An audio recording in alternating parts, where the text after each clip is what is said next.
સુરેન્દ્રનગરના ધાંગ્રધામાં સુશાસન દિવસ નિમિત્તે ઈ-લોકાર્પણ કાર્યક્રમ યોજાયો। ધાંગ્રધા શહેરમાં સિટી સિવિક સેન્ટરનું ઈ-લોકાર્પણ કરવામાં આવ્યું। સુશાસન દિવસ નિમિત્તે યોજાયેલ મુખ્યમંત્રીના લાઈવ કાર્યક્રમ ઉપસ્થિત મહાનુભાવો નિવાળ્યો। સિટી સિવિક સેન્ટરનું મુખ્યમંત્રી દ્વારા કરવામાં આવ્યું લોકાર્પણ। આ સેન્ટર કાર્યરત થતા શહેરના લોકોને મળશે લાભ, જન્મ મરણ દાખલા તેમજ ટેક્સ ભરવા માટેની મળશે સુવિધા।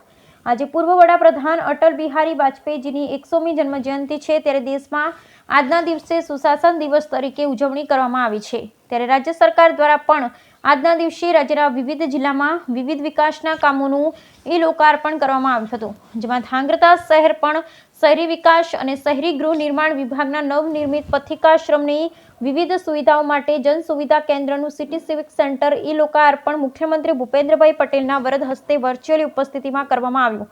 કાર્યક્રમમાં પૂર્વ કેબિનેટ મંત્રી આઈ.કે. જાડેજા, નગરપાલિકા પ્રમુખ, ચીફ ઓફિસર તેમજ સુધરાઈ સભ્યો તેમજ સંગઠનના હોદ્દેદારો અને શહેરીજનો ઉપસ્થિત રહ્યા। Bureau report Hitesh Rajpara, Dhrangadhra.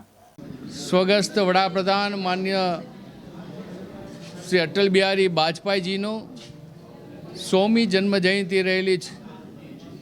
સમગ્ર દેશ સુશાસન દિવસ તરીકેની ઉજવણી કરી રહ્યો છે। આજના સુશાસનના દિવસે રાજ્યના મુખ્યમંત્રી માન્ય શ્રી ભૂપેન્દ્રભાઈ પટેલે અનેકવિધ યોજનાઓ આજે શુભ શરૂઆત કરાવી છે।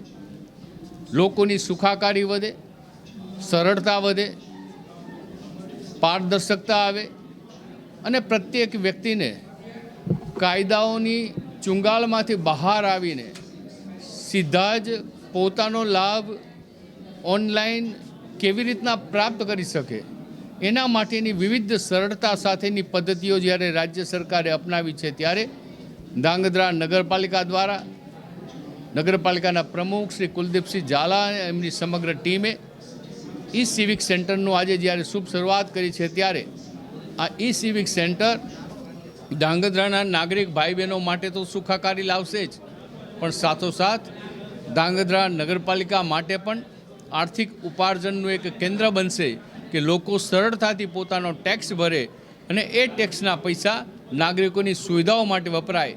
આવી વ્યવસ્થાઓ સાથે માનનીય મુખ્યમંત્રી શ્રી ભૂપેન્દ્રભાઈ પટેલે આજે રાજ્યના ઈ સિવિક સેન્ટરનું લોકાર્પણ કર્યું છે।